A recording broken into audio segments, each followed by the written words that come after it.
మన municipal commissioner మరియు chairman వాళ్ళ ఇష్టారీతంగా ఎజెండాలో జతపరచడం జరిగింది.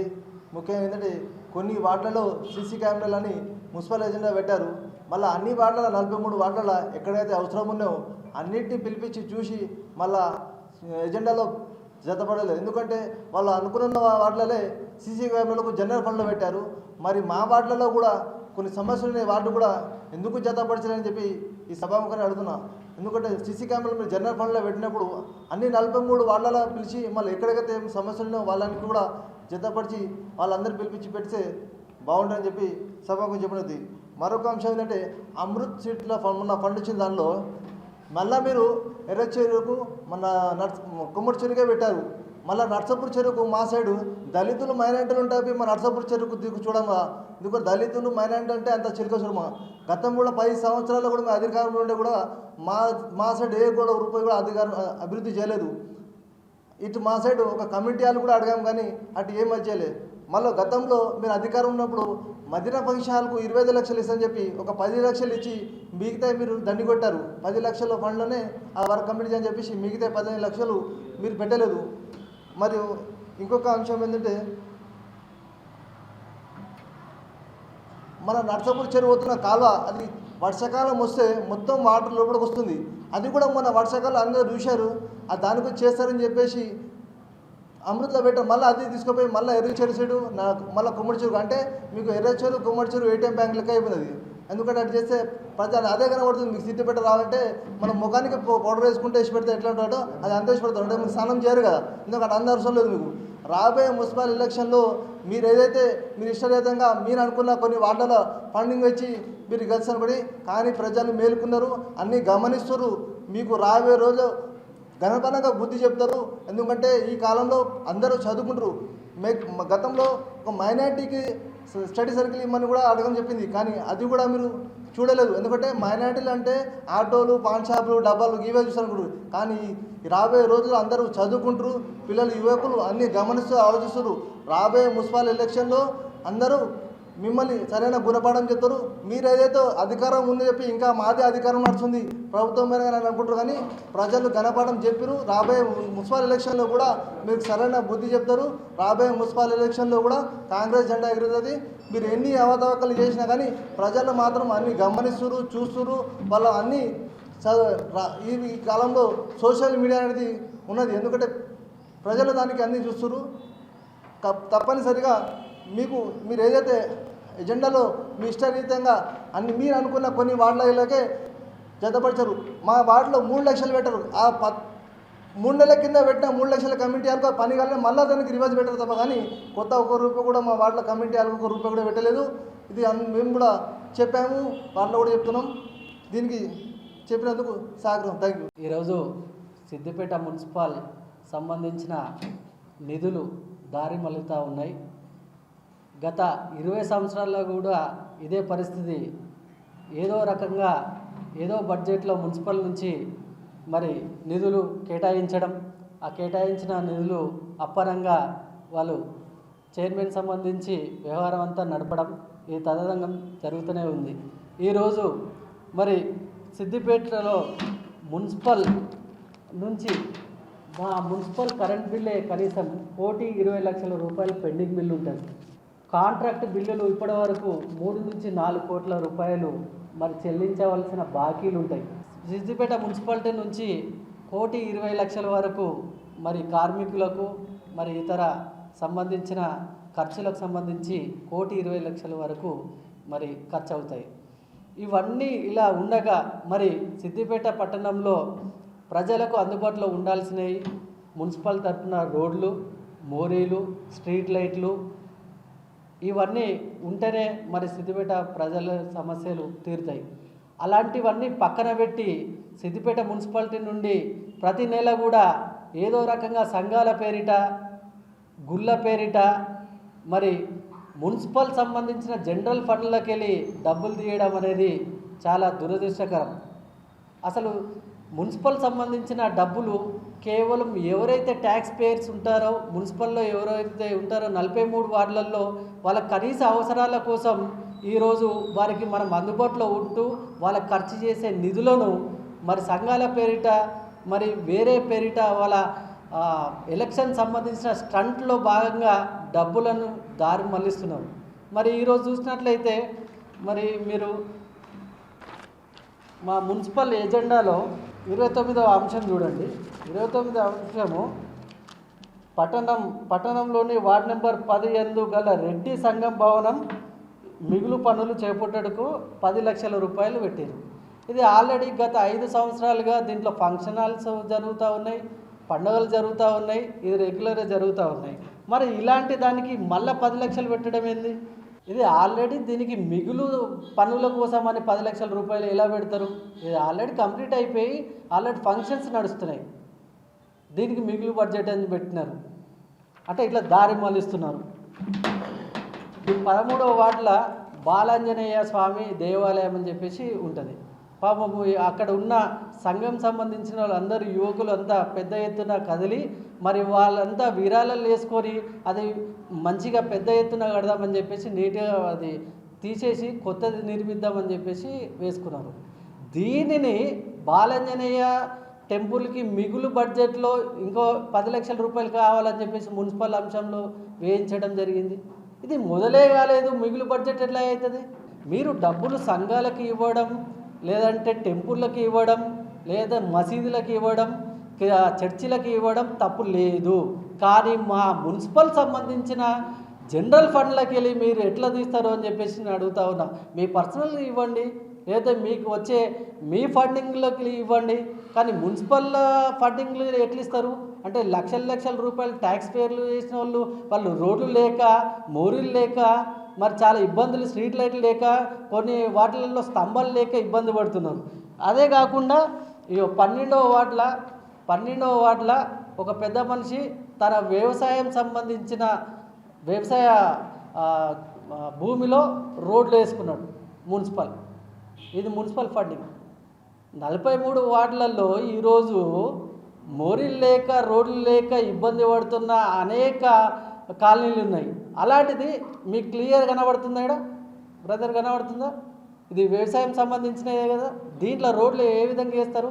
అంటే మీ జాగిరా మీకు సంఘాలకు ఇచ్చుకోండి, దేవాలయాలకు ఇచ్చుకోండి, తప్పు లేదు. అది మీ సొంత నిధులకు ఇచ్చుకోండి, లేదంటే మీ ఫండింగ్లోకి వెళ్ళి ఇచ్చుకోండి. మున్సిపల్ నిధులకి వెళ్ళి ఏ విధంగా చేస్తారు మీరు? ఉదిక్కు జీతాలు చక్కగా ఇయ్యక, సరైన సమయానికి కరెంట్ బిల్లు కట్టక, కాంట్రాక్టర్లు ఇది గతంలో చేసిన పనులకు చెల్లించలేక పరిస్థితి ఉంటే మీరు కొత్త అంశాలని ఎందుకు చేస్తారు? మళ్ళీ దాంట్లో తెలివిగా మున్సిపల్ సాధారణ నిధులు మరియు ఇతర నిధులు అని రాస్తారు. మున్సిపల్ సాధారణ నిధులు మరియు ఇతర నిధులు అని రాసేటప్పుడు మున్సిపల్ సంబంధించిన కౌన్సిల్ ఆమోదం మీకు ఎందుకు? ఇతర నిధులు అయితే అంటే డైవర్ట్ చేయడం. ఎవరైనా అడిగితే సార్ అక్కడ ఇతర నిధులను కూడా రాశాం కదా అని చెప్తారు. అంటే కంప్లీట్గా మున్సిపల్ చైర్మన్ ఏదైతే ఉన్నారో ఈ మున్సిపల్ చైర్మన్తో మున్సిపల్ కమిషనర్ కుమ్మక్కై ఆ ఇద్దరు కలిసి ఆడుతున్న గేమ్.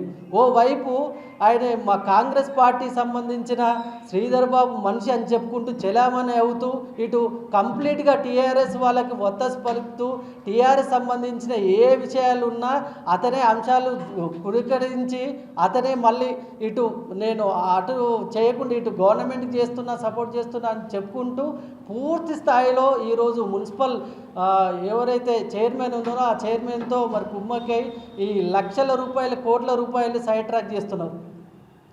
ముందు ఈ మున్సిపల్ కమిషనర్ వెంటనే తక్షణమే ఇక్కడి నుంచి అతను తీసేయాలి. తక్షణమే దయచేసి మన రేవంత్ రెడ్డి ప్రభుత్వం, మన రేవంత్ అన్న గారు సీఎం గారు దయచేసి సిద్దిపేటలో మరో జెండా, కాంగ్రెస్ జెండా ఎగరవేయాలంటే తక్షణమే ఈ 43 వార్డులకు సంబంధించిన సిద్దిపేట టౌన్ చాలా పెద్దది.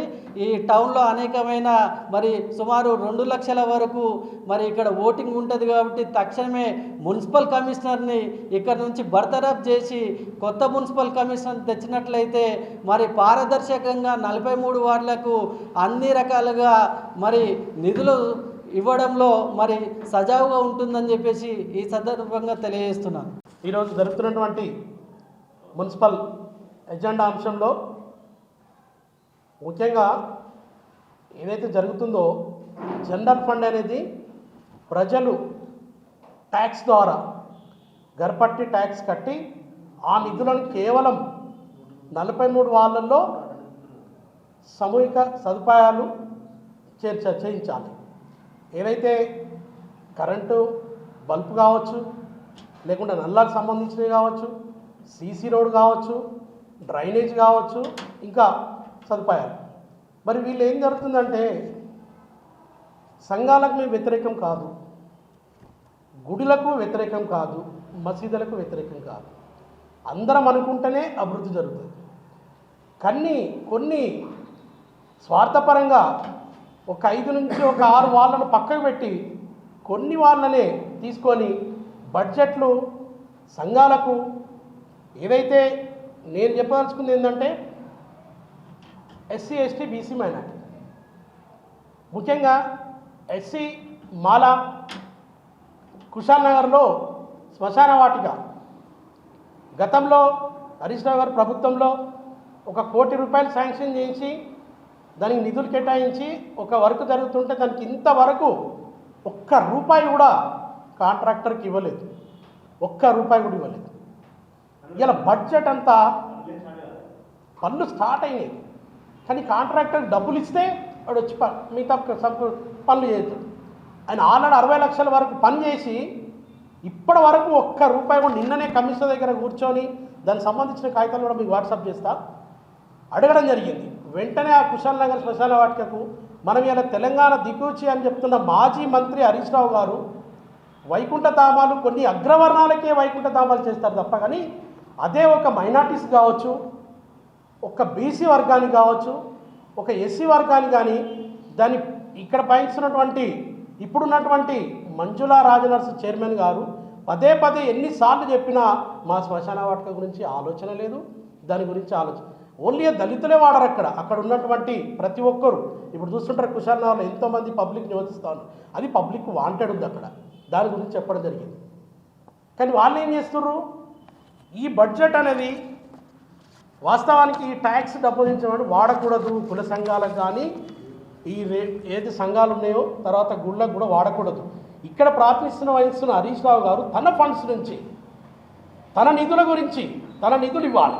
కానీ వీళ్ళు ఏం చేస్తారు, ఇలా ఎజెండాలు ఏం చేస్తారంటే రైల్వే టైం ఉంటుంది చూసిరా అండి, రైల్వే టైం ఎవరికి అర్థం కాదు.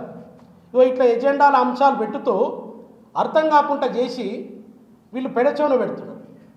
పదే అడగడం జరుగుతుంది, ఎన్నోసార్లు అడిగినా కూడా వాళ్ళు అదే పెడుతున్నారు. దీనికి కమిషనర్ కూడా వకాతు పలుకుతున్నాడు. దయచేసి నేను చెప్పేది ఏంటంటే మాకు ముఖ్యంగా ఏంటంటే మాకు మీడియా ద్వారా ప్రింట్ ద్వారా వెళితే గతంలో రేపు జరగబోయేదానికన్నా ప్రతిపక్ష నాయకులు ఎవరైతే ఉన్నారో కౌన్సిల్ వాళ్ళు పిలిచన్నా ఎజెండా అంశం పెడతారని చెప్తారు. ఎన్నోసార్లు మేము అక్కడ అడగడం జరిగింది, వాళ్ళు ఎప్పుడు కూడా చేయరు. ఇకపోతే నేను ఒకటే ప్రశ్నిస్తూ ఉన్నాను, మంజులా రాజనర్స్ గారిని ఇక్కడ మాజీ మంత్రులు ప్రార్థనిస్తున్న హరీష్ రావు గారికి ఒకటే అడుగుతున్నాను, ఎవరైతే ప్రజలు 43 వాళ్ళ నివసించే ప్రజలు ట్యాక్స్ కడుతుర్రో నీ జాగిరి కాదు, ఇది వాస్తవం. డబ్బులు అనేది సీసీ రోడ్లకు వాడాలి, డ్రైనేజ్లకు వాడాలి, కానీ సంఘాలకు ఇవ్వడం సంఘాలకు చట్ట విరుద్ధం, రాజ్యాంగంలో పొందుపరచలేదు.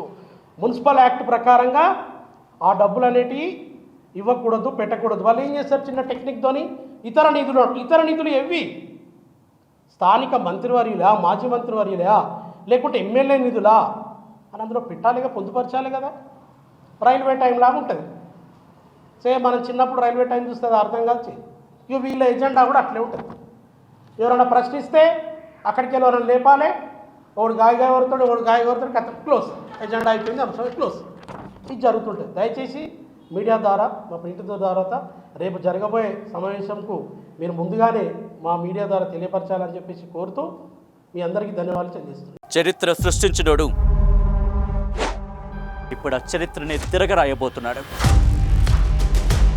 అబద్ధాల గోడల్ని బద్దలు కొట్టి నిజాలను రాగా మీ ముందుంచబోతున్నాడు. నిజమైన వార్తల కోసం వెంటనే డౌన్లోడ్ చేసుకోండి రా యాప్ని.